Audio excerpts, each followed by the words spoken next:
L'innovation dans l'entreprise, c'est anxiogène. Nous avons cet impératif, et de plus en plus fort depuis une quinzaine d'années, cet impératif qui est innover, innover, innover. Innover, c'est aborder l'inconnu. Cet inconnu que nous allons essayer d'apprivoiser ensemble ce soir. Et pour cela, nous allons nous appuyer sur quelques exemples de l'histoire, essayer de prendre quelques enseignements dans l'histoire pour mieux comprendre ce que c'est qu'une démarche d'innovation qui va de la genèse d'une idée jusqu'à sa mise en œuvre finale. Ensuite, on se posera la question de savoir qu'est-ce qui se passe à propos d'innovation dans les organisations actuelles, que ce soit entreprises ou collectivités, toutes les organisations qui ont cet impératif au XXIe siècle d'innover.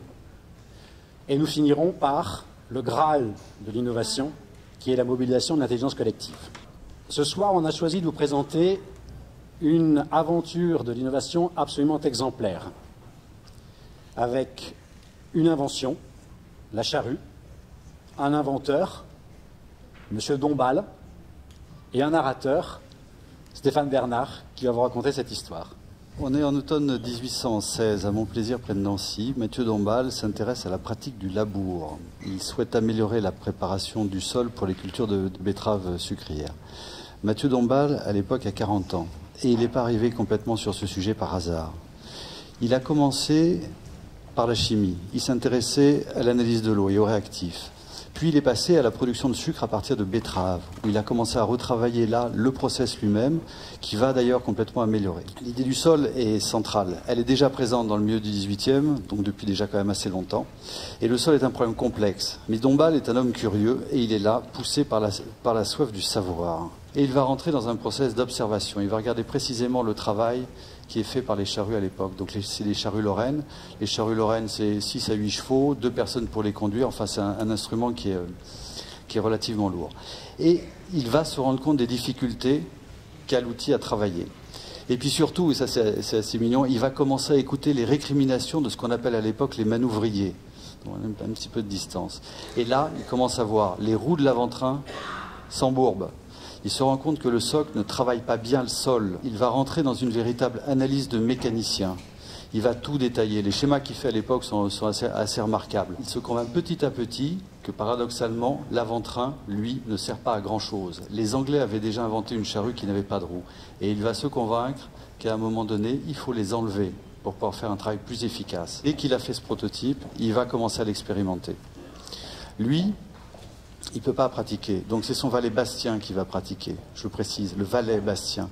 On va écouter Bastien. Il dira, on l'écoutera avec déférence et on applaudira à ses observations. Et je ne sais pas si ce n'est pas la première fois qu'on écoute un petit peu les gens qui travaillent.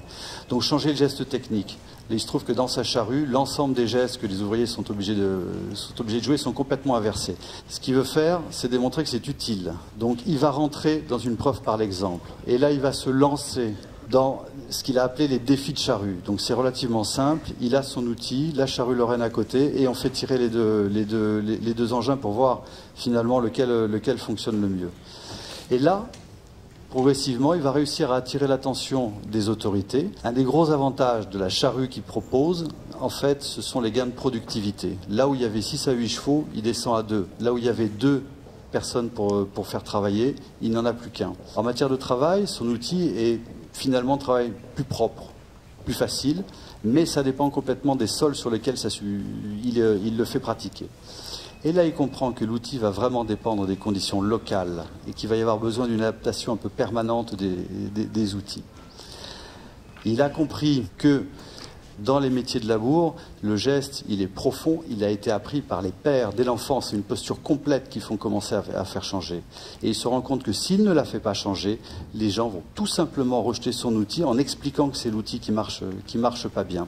C'est beaucoup plus difficile de changer un existant que d'arriver avec quelque chose de complètement neuf. Il a compris finalement un triptyque entre l'outil, qui vient pas seul, le sol et les conditions techniques, les personnes et les pratiques.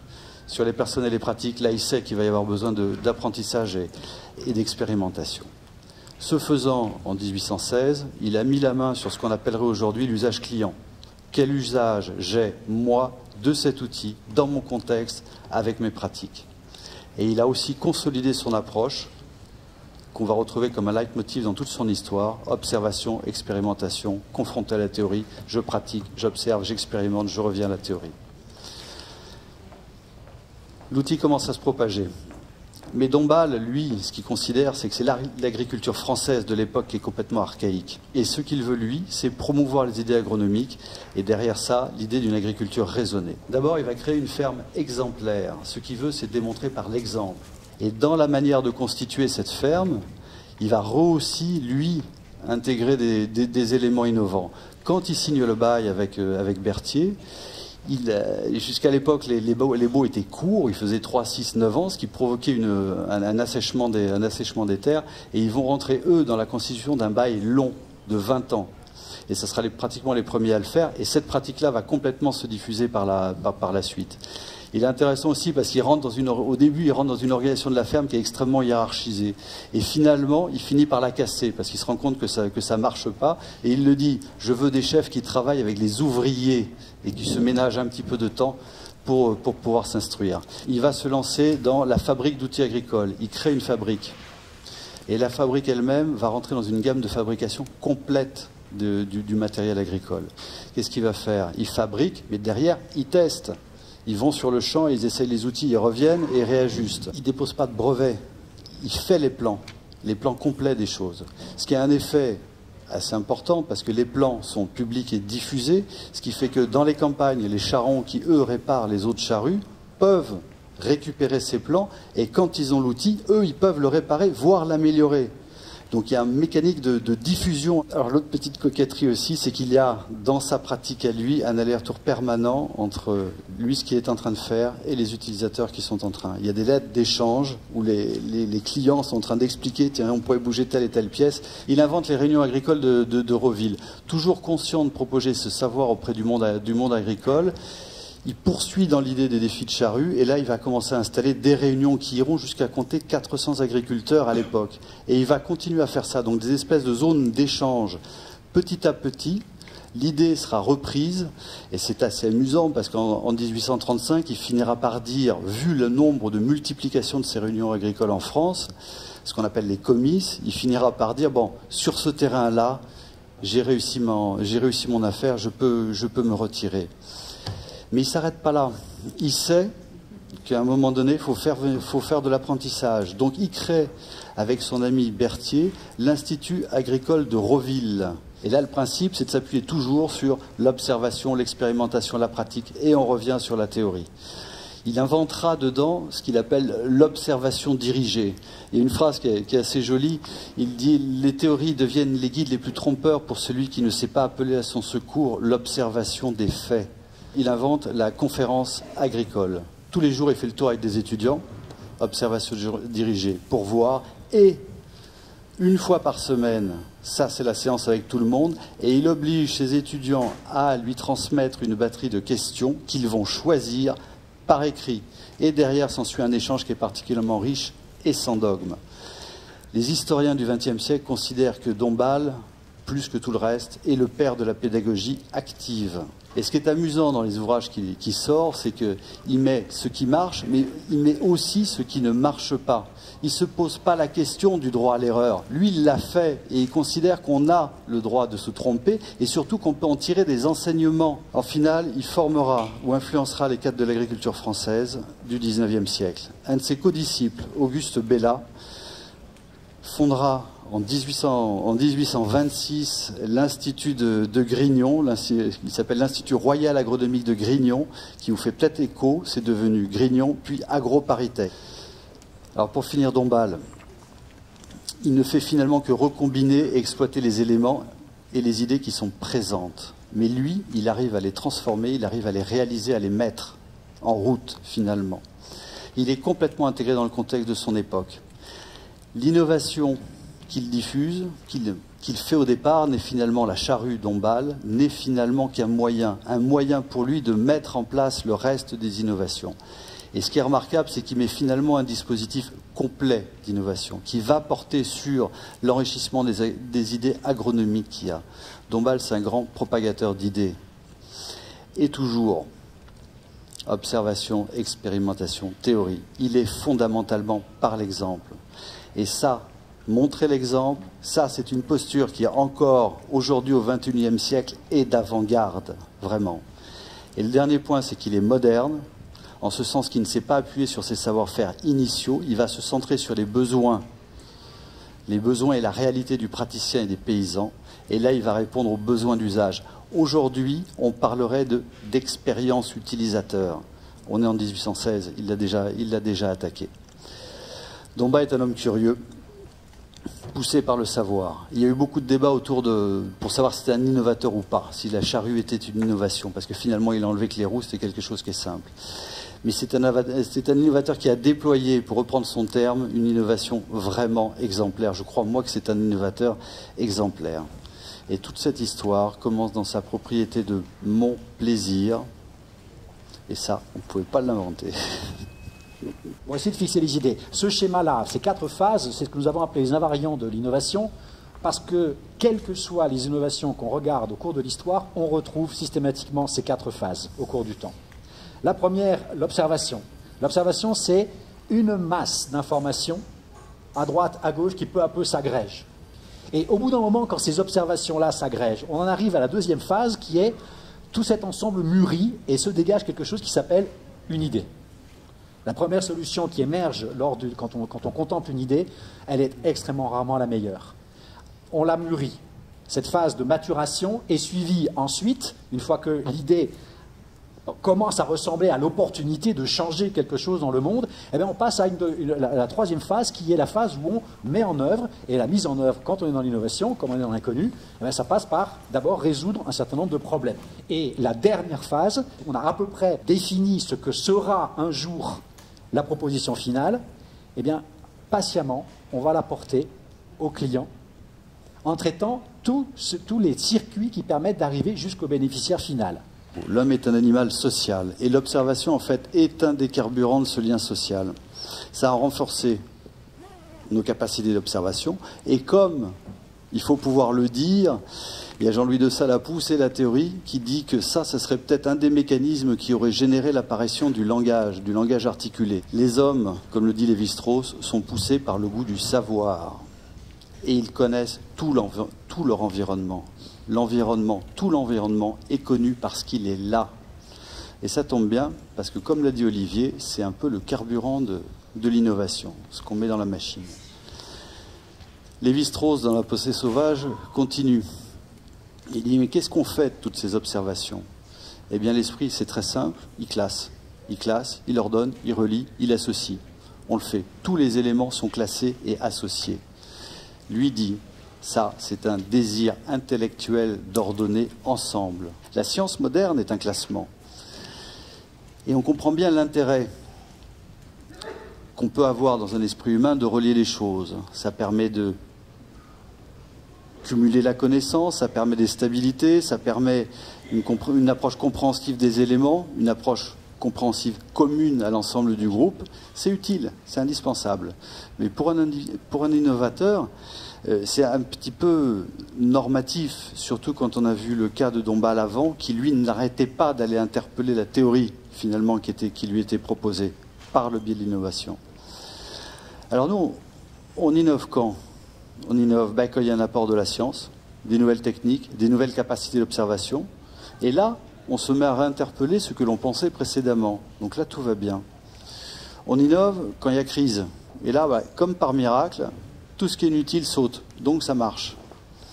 Mais on n'est pas toujours dans ces situations. L'évolution, elle est continue. Le monde, il change.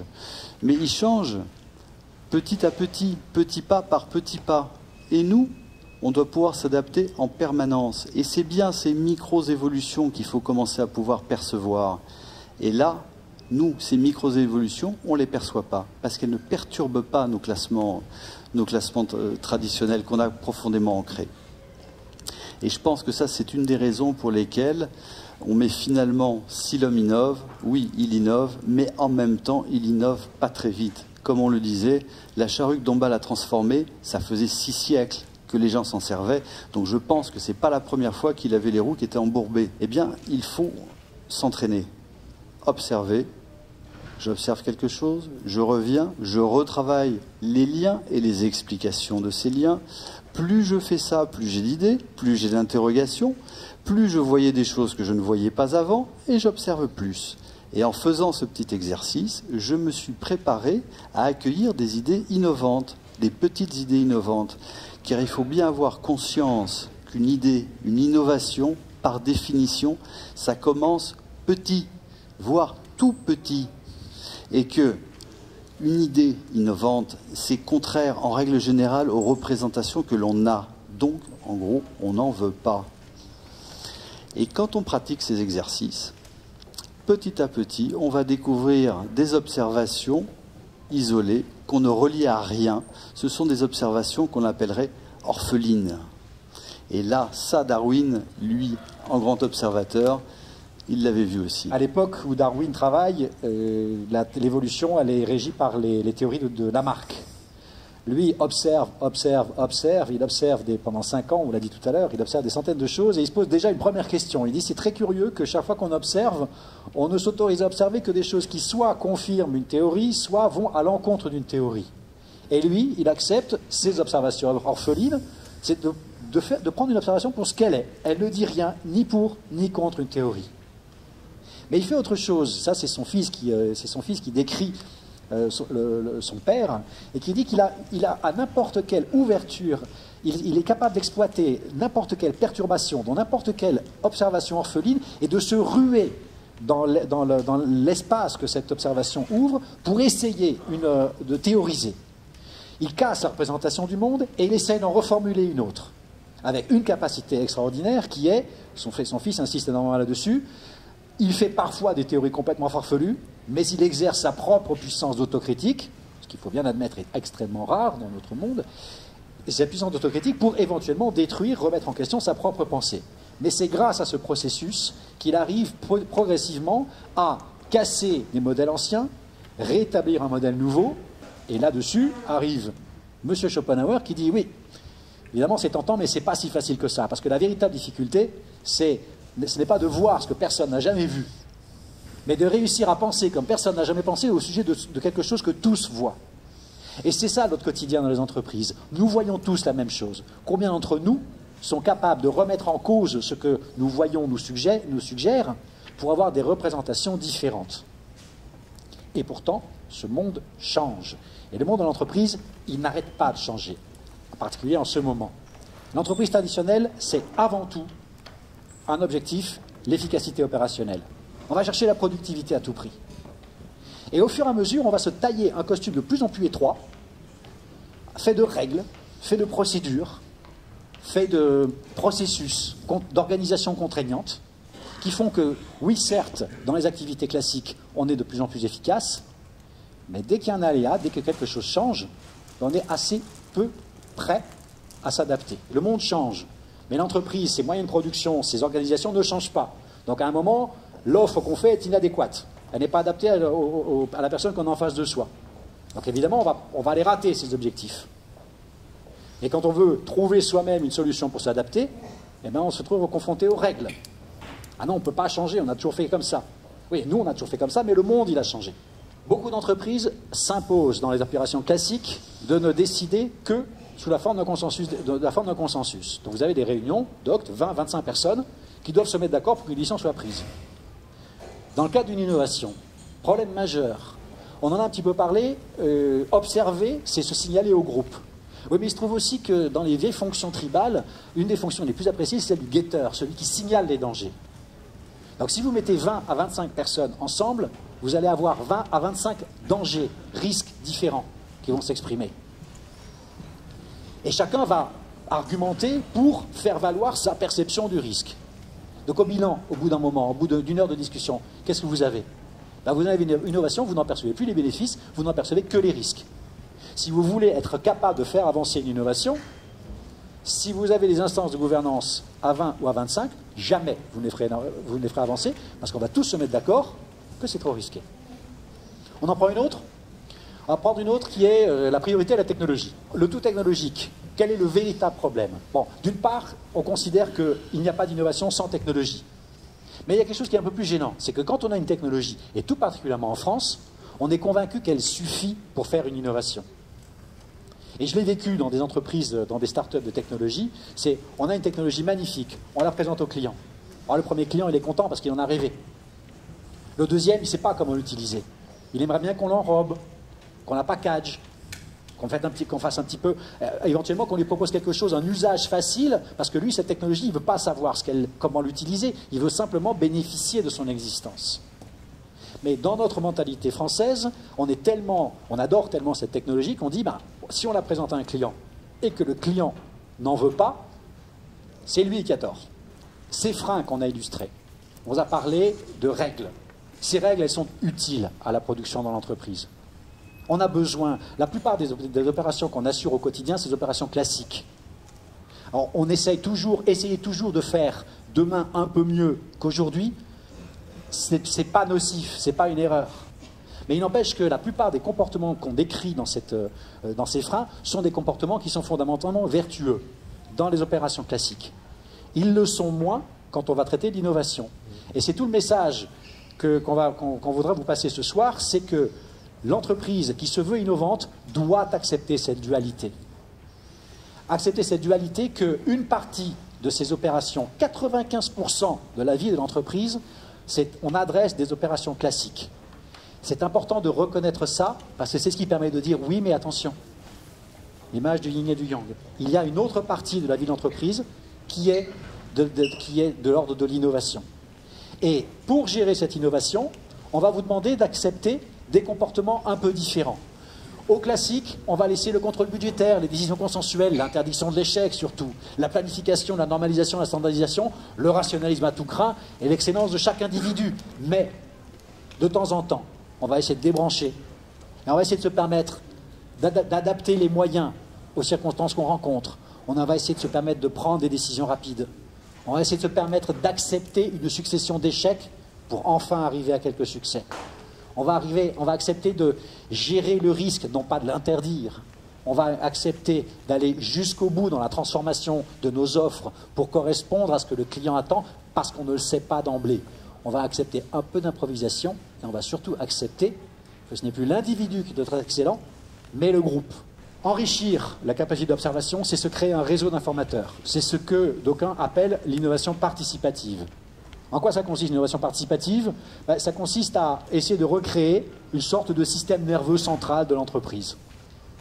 Concrètement, ça donne quoi? Ça commence par la toute bête boîte à idées. Si je vous demande, monsieur, qu'est-ce que vous avez à dire sur l'entreprise, sur les processus que vous vivez au quotidien?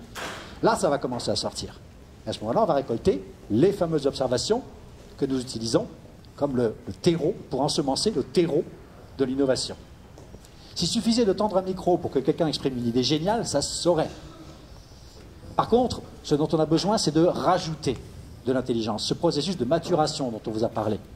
La maturation, c'est enrichir les observations, créer des liens avec un travail intelligent pour regarder les représentations du monde, voir si on en fait des meilleures, voir si on peut casser des représentations du monde. Ce travail que nous demande Schopenhauer. Et c'est un travail qui nécessite beaucoup d'intelligence. Et l'intelligence, où elle est partout. L'innovation collaborative nous permet d'utiliser plus qu'un cerveau.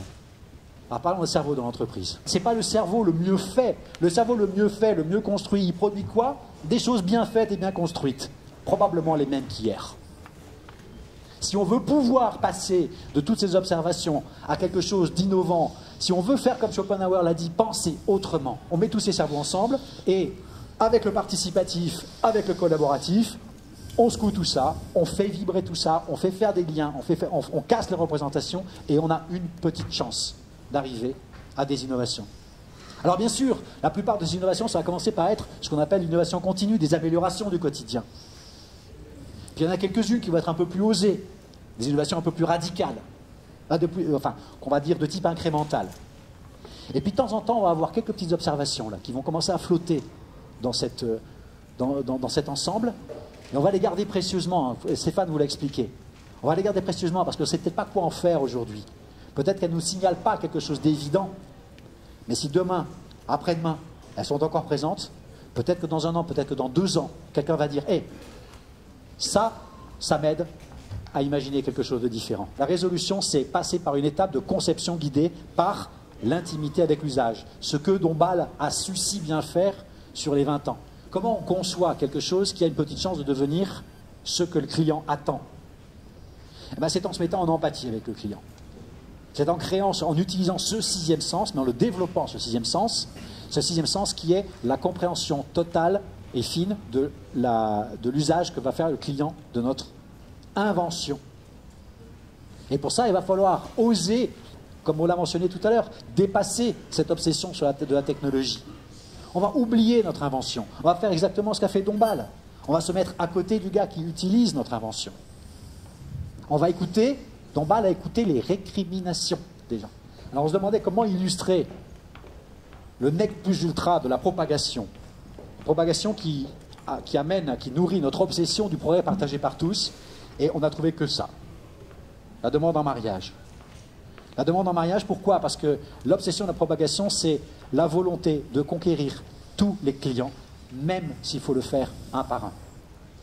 Et pourquoi cette étape est importante? On vient de vous parler pendant des 3 premières phases de l'innovation. Mais cette phase-là va requérir de nouveau un maximum d'intelligence, un maximum de participation de tous. Nous, ce qu'on observe dans l'entreprise, c'est qu'une fois qu'on a réussi à faire partager, à faire travailler les gens en mode participatif, à faire réfléchir les gens en mode collaboratif, quand on en arrive à la résolution du problème, la plupart des gens dans l'entreprise sont au courant de ce qu'on est en train d'essayer de mettre en place. Et ils en deviennent des promoteurs. Ils en deviennent des vendeurs. Et au lieu d'avoir, sur 300 personnes, 10% de force de vente, plus ou moins motivée d'ailleurs, parce que vendre une innovation, c'est jamais une garantie de succès, eh bien, on a 300 personnes qui vont faire cet effort au quotidien de propager cette innovation auprès du public. Et c'est ainsi qu'on a une chance d'arriver à, d'abord, concevoir une innovation qui a une chance de correspondre à des attentes d'un public, parce qu'elle lui apporte un progrès, un bénéfice réel. Pour réussir ces 4 étapes, on reconnaît qu'on va rencontrer des freins qui sont les produits de comportements vertueux dans les opérations classiques, mais qu'on va devoir traiter, identifier et contourner un par un dans la propagation d'une innovation au sein d'entreprise. Ce que nous résumons par le schéma suivant: innover, c'est un ensemble de savoir-faire, des pratiques. On ne vous les a pas imposées, mais c'est la gestion de projets innovants. Un projet innovant, ça ne se gère pas comme un projet classique. La conception d'un usage nouveau, ben, ça ne se fait pas comme juste la conception d'un usage qui varie un peu, qui amène une innovation incrémentale. L'essentiel, c'est qu'au-delà de ces savoir-faire, il y a surtout un savoir-être.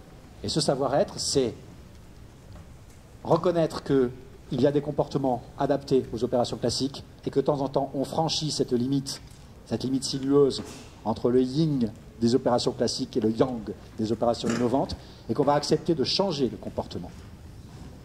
Et que pour réussir tout ça, on va faire travailler ensemble des gens qui participent en apportant leur contribution, collaborent en exerçant leur cerveau, et le tout, si possible, de façon agile. Comment innover?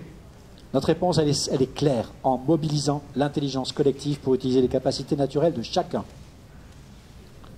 Et si je repose la question comment innover, c'est en observant et en réfléchissant méthodiquement, systématiquement, sans peur de l'inconnu.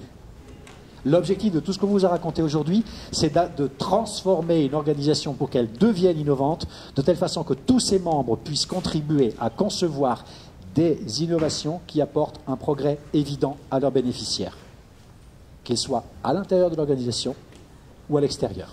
On pense que le Graal de l'innovation, c'est bien des innovations qui sont profondes, qui sont capables d'apporter vraiment et d'améliorer la vie des gens. Je veux dire, le reste, finalement, n'est que superficiel.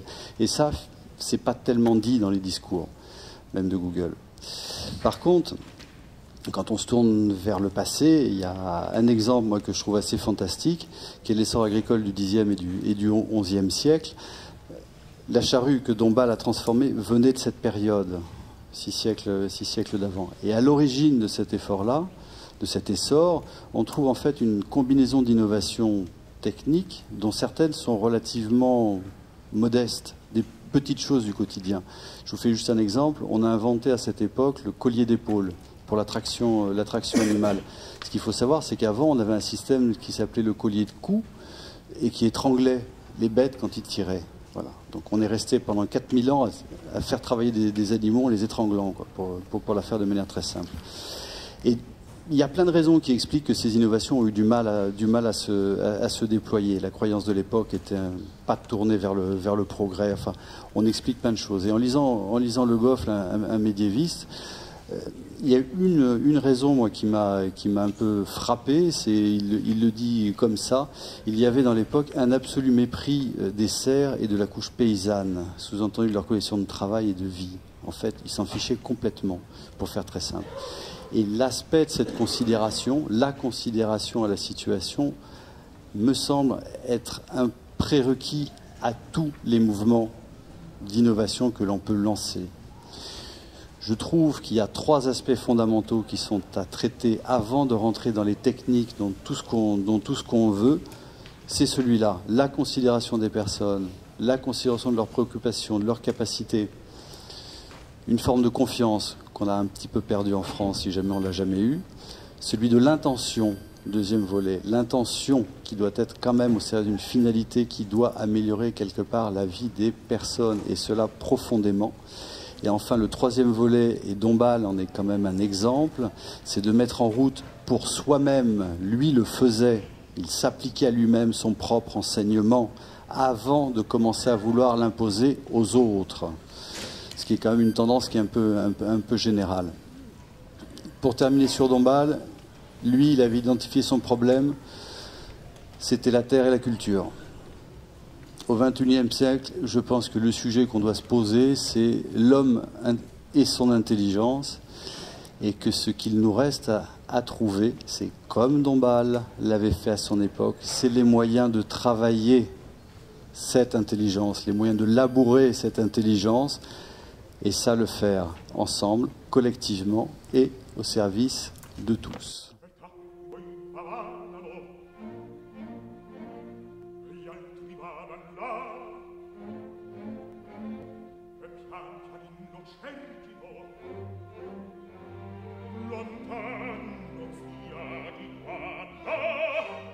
Lontano, lontano, via di qua.